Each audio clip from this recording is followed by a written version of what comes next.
کیونکہ یہ مجلس ایک قرآنی مجلس ہے، یہ مجلس ایک دینی مجلس ہے، اور اس دینی مجلس میں صرف اور صرف قرآن اور اس کے رابطے کی بات ہوگی، قرآن اور اس کے کنیکشن کی بات ہوگی، قرآن اور اس کے تعلق کی باتیں ہوں گی۔ اس لیے آپ حضرات اپنا تعلق دنیا سے توڑ کر کے قرآن کریم کے ساتھ جوڑنے کی کوشش کیجیے، کیونکہ اگر آپ قرآن کے ساتھ جڑتے ہیں،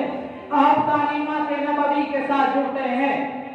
آپ نبی علیہ السلام کے ارشادات و فرمودات کے ساتھ جڑتے ہیں، تو یقیناً آپ کے قدم کامیابی فوراً سے چومے گی، اور آپ دنیا کے اندر کسی بھی میدان میں خائب و خاسر اور ناکام نہیں ہو سکتے۔ شرط یہ ہے کہ قرآن اور اپنا تعلق آپ مضبوط بنا لیجئے۔ جب قرآن کا تعلق آپ کا مضبوط ہو جائے گا، جب ارشادات و فرمودات نبوی کے ساتھ آپ کا کنیکشن جڑ جائے گا، تو اس وقت میرے دوستوں، میرے عزیزوں، آپ کی حالت وہ ہو جائے گی کہ جو صحابہ کرام کی تھی، کہ جب صحابہ کرام قرآن کریم سے جڑے، جب صحابہ کرام نے قرآن کریم سے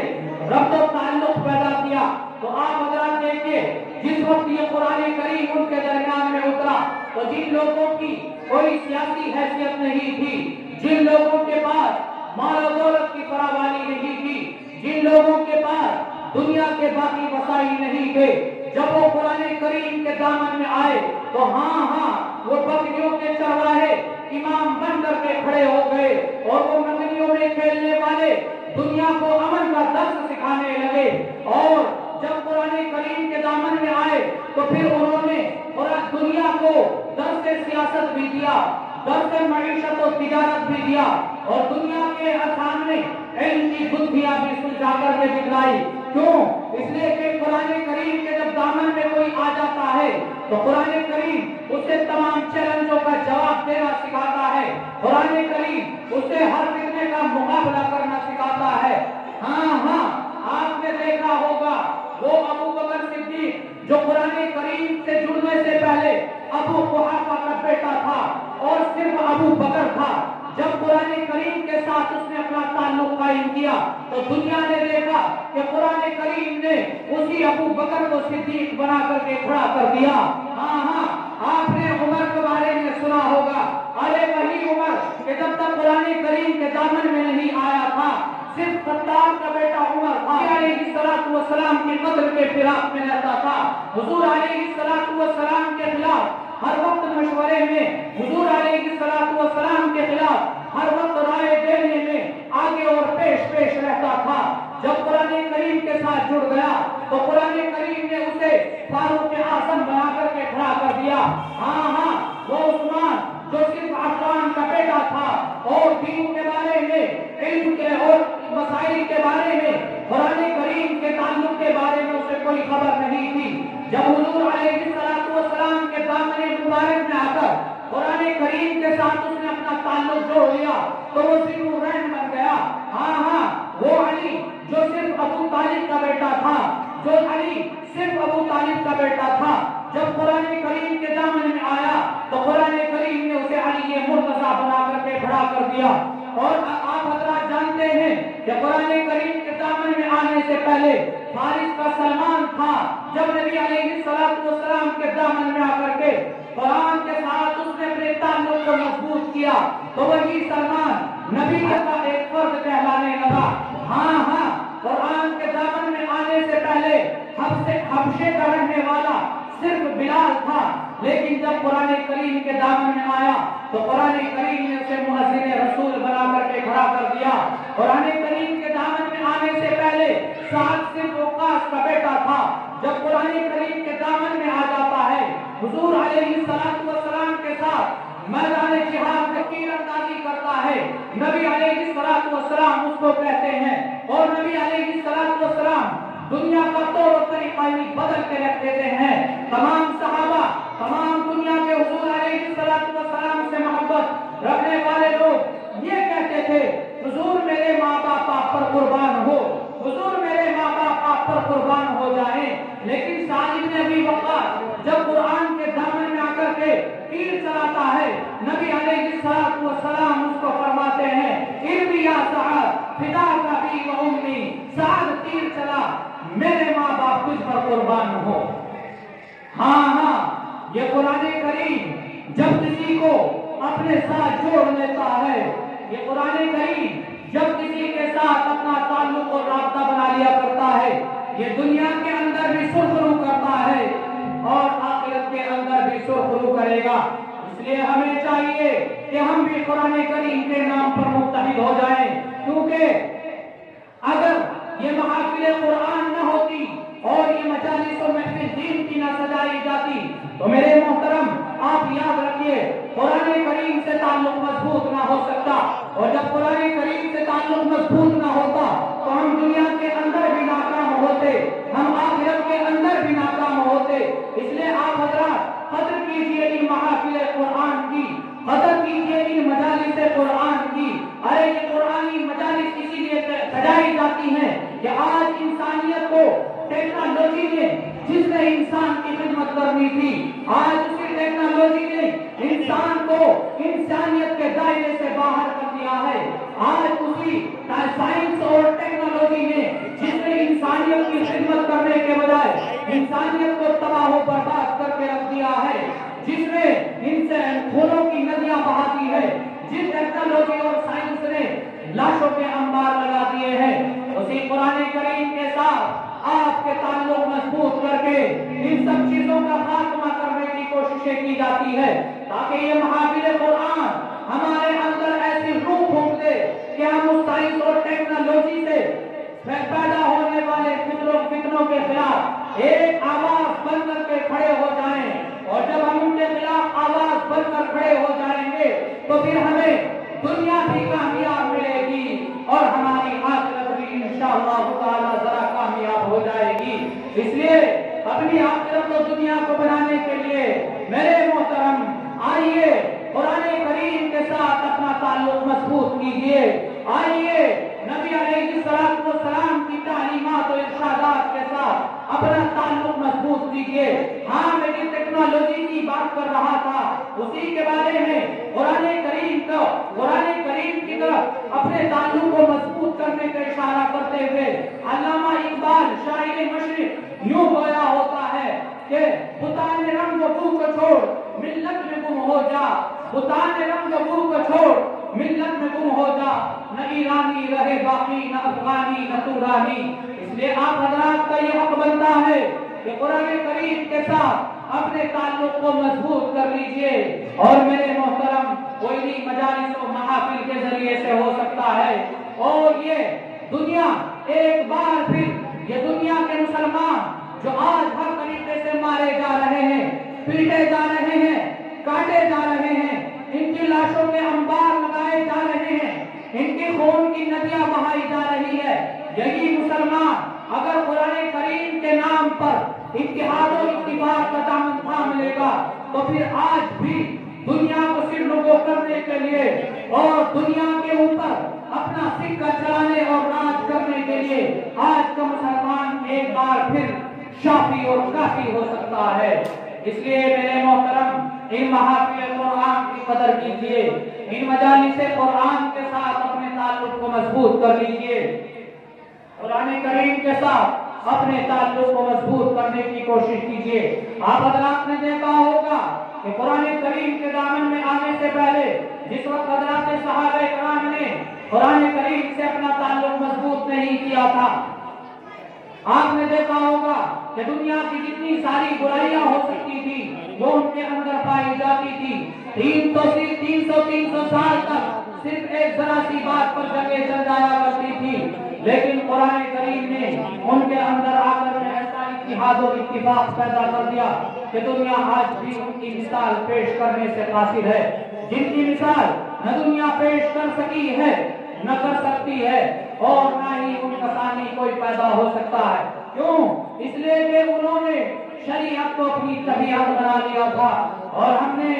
اپنی طبیعت کے مطابق شریعت کو ڈھالنے کی کوشش کی ہے۔ کئی مرتبہ مسائل کا ہمیں علم ہوتا ہے، مسائل ہمارے سامنے آتے ہیں تو ہم یہ کہہ کے شریعت کا مسئلہ ڈال جاتے ہیں، ارے میاں کون عمل کرے گا، بہت مشکل ہے۔ یاد رکھیے صحابہ کرام سے زیادہ مشکل آپ کے لیے نہیں، کیونکہ آج دنیا کے اندر وسائل ہر طریقے کے معاشی، مادی، تجارتی، سیاسی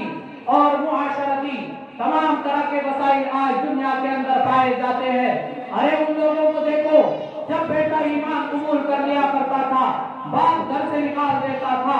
ماں کھانے کو نہیں دیتی تھی۔ جب باپ ایمان قبول کر لیا کرتا تھا،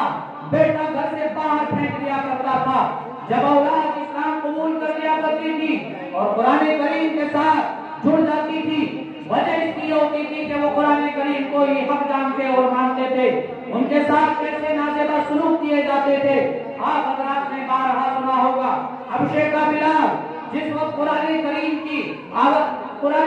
کے پردے میں آ جاتا ہے، قرآن کریم کے ساتھ اپنا تعلق جوڑ دیتا ہے، عبداللہ ابن مسعود کا غلام ہے،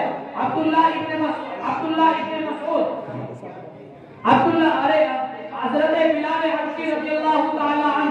ایک شخص کے یہاں غلام ہوتے ہیں، اور وہ حضرت بلال حبشی جس وقت اللہ تبارک و تعالی کے ایک ہونے کی صدائیں بلند کرتا ہے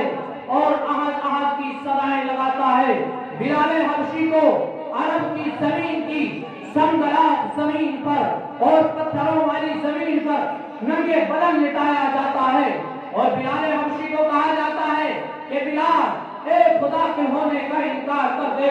ہم تجھے فوراً چھوڑ دیتے ہیں، تیرے اوپر سے یہ ساری پابندیاں اور مشکلیں ہٹائی جا سکتی ہیں، تجھے اچھے سے اچھے کپڑے دیے جا سکتے ہیں، تجھے اچھے سے اچھا کھانا کھلایا جا سکتا ہے، تجھے اچھے سے اچھا کپڑا پہنایا جا سکتا ہے، تجھے اچھے سے اچھا بنگلہ دیا جا سکتا ہے، لیکن ایک اللہ تبارک و تعالیٰ کی صدائیں لگانا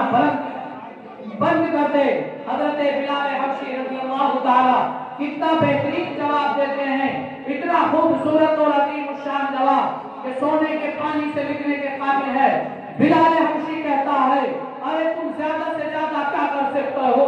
زیادہ سے زیادہ تم میرے ہاتھ کاٹ سکتے ہو، زیادہ سے زیادہ تم میرے پیر کاٹ سکتے ہو، زیادہ سے زیادہ تم میرے پیٹ میں چھرے گھونپ سکتے ہو، زیادہ سے زیادہ تم میرے بدن کے ٹکڑے کر سکتے ہو، زیادہ سے زیادہ تم میری زبان کو باہر کھینچ سکتے ہو، لیکن سن لو، میں اپنے جسم کے ٹکڑے کرا سکتا ہوں، اپنی زبان کو باہر کھنچوا سکتا ہوں، اپنے ہاتھ اور پاؤں کٹوا سکتا ہوں، لیکن اللہ تبارک و تعالیٰ کے ایک ہونے کی صدائیں لگانا بند نہیں کر سکتا۔ کیا ہمارے لیے دین حضرت بلال حبشی سے بھی زیادہ مشکل ہو گیا؟ نہیں اور ہرگز نہیں۔ دین پر عمل کرنا آج اس سے زیادہ آسان ہے، بلال حبشی سے زیادہ آسان ہے، حضرت صہیب رضی اللہ تعالیٰ سے زیادہ آسان ہے۔ ارے حضرت صحابہ کرام کی حالت قرآن کریم کے ساتھ جڑ کر کے ایسی ہو جاتی ہے کہ حضرت خالد بن ولید رضی اللہ تعالیٰ کے ساتھ ایک مرتبہ میدان جنگ کا واقعہ پیش آتا ہے۔ حضرت خالد بن ولید کو کہا جاتا ہے کہ آپ ایک اسلامی لشکر لے کر کے چلے جائیں، جب آپ اسلامی لشکر لے کر کے جائیں تو سب سے پہلے آپ دشمن کے بارے میں خبر کر لیں کہ دشمن کتنا مضبوط ہے، کیا ہمیں اس کے مقابلے کے لیے تیاریاں کرنی ہے، اور 300 آدمی لے کر کے چلے جائیے۔ حضرت خالد بن ولید رضی اللہ تعالیٰ عنہ ایمان والا جواب دیتے ہیں اور کہتے ہیں کہ میرے ساتھ 300 آدمیوں کی ضرورت نہیں،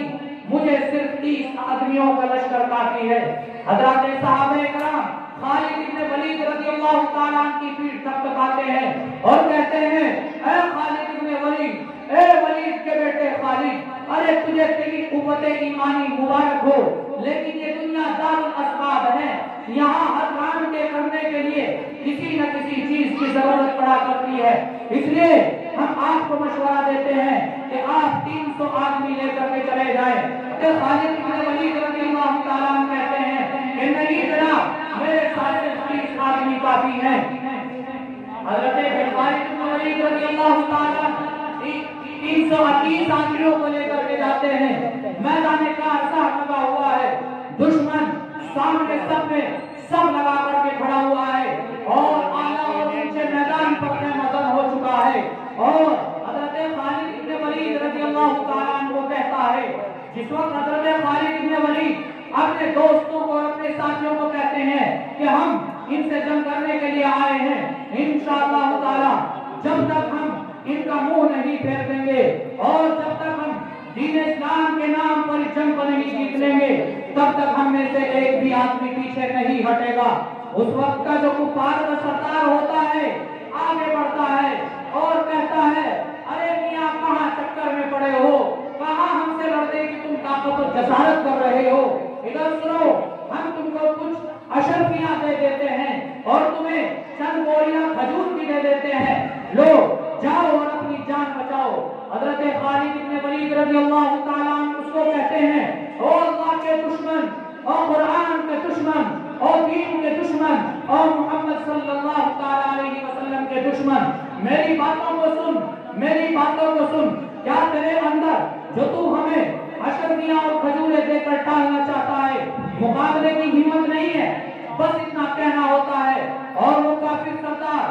جوش میں آ جاتا ہے اور اپنے سردارانے اپنے ساتھیوں کو مشورہ دیتا ہے اور حکم دیتا ہے کہ ان 30 آدمیوں پر ٹوٹ پڑو۔ دنیا نے دیکھا اور تاریخ شاہد ہے، حضرت خالد بن ولید رضی اللہ تعالیٰ عنہ کا یہ کل 30 آدمیوں کا لشکر 3000 آدمیوں کا منہ پھیر دیتا ہے، اور جس وقت جنگ اور گھمسان شروع ہوتی ہے تلواروں کی چمک اور کھچاکھچ کے کچھ نظر نہیں آتا ہے، لیکن ایک وقت آتا ہے کہ کفار تم دما کر کے بھاگتے ہیں، اور جس وقت وہاں سے نکل کے جاتے ہیں اس وقت پیچھے مڑ کر کے نہیں دیکھتے ہیں۔ حضرت خالد بن ولید رضی اللہ تعالیٰ عنہ جس وقت واپس لوٹ کر کے آتے ہیں، حضرت صحابہ کرام اور حضور کے سامنے تذکرہ ہوتا ہے، ہاں بھائی کیا ہوا،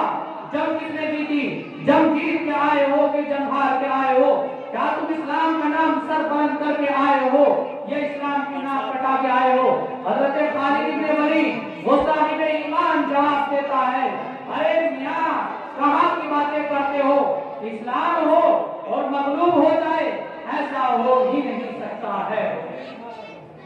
اسلام تو آیا ہی غالب ہونے کے لیے۔ نبی علیہ الصلوۃ والسلام حدیث مبارکہ کے اندر ارشاد فرماتے ہیں الاسلام یعلو ولا یعلا، اسلام سر بلند ہونے کے لیے آیا ہے، اسلام غالب ہونے کے لیے آیا ہے، دنیا کی کوئی چیز اس کو مغلوب نہیں کر سکتی۔ اب حضرات محترم میرا آپ سے ایک سوال اور وہ یہ کہ حضرت خالد بن ولید رضی اللہ تعالیٰ عنہ کے 29 آدمیوں کے پاس وہ طاقت کہاں سے آئی؟ حضرت خالد بن ولید رضی اللہ تعالیٰ عنہ کے پاس یہ طاقت و قوت، یہ شجاعت و بہادری اور یہ اسپرٹ قرآن کریم نے پیدا کی تھی۔ اس لیے میں آپ سے یہی کہتا ہوں کہ آپ بھی اپنے آپ کو قرآن کریم سے جوڑ لیجئے، آپ بھی حضرات صحابہ کرام کی طرح قرآن کریم کے ساتھ اپنا تعلق مضبوط کر لیجئے، تاکہ جب خدا کا سامنا ہو اور اللہ تبارک و تعالیٰ تم سے پوچھے کہ تم نے زندگی کے اندر اپنی حیات کو کیسے پورا کیا تھا تو تم ڈٹ کے خدا کے سامنے کہہ سکو اے اللہ تبارک و تعالیٰ تیرے دین کو جیسی اور جہاں ضرورت پڑی تھی ہم فوراً اس کا نام لیتے ہی کھڑے ہو گئے تھے۔ انشاءاللہ تعالیٰ مجھے امید ہے کہ اللہ تبارک و تعالیٰ آپ حضرات کو اور ہم سب کو دنیا کے اندر بھی کامیاب و بامراد کرے گا، اور انشاءاللہ تعالیٰ آخرت میں بھی کامیابی ہمارے قدم چومے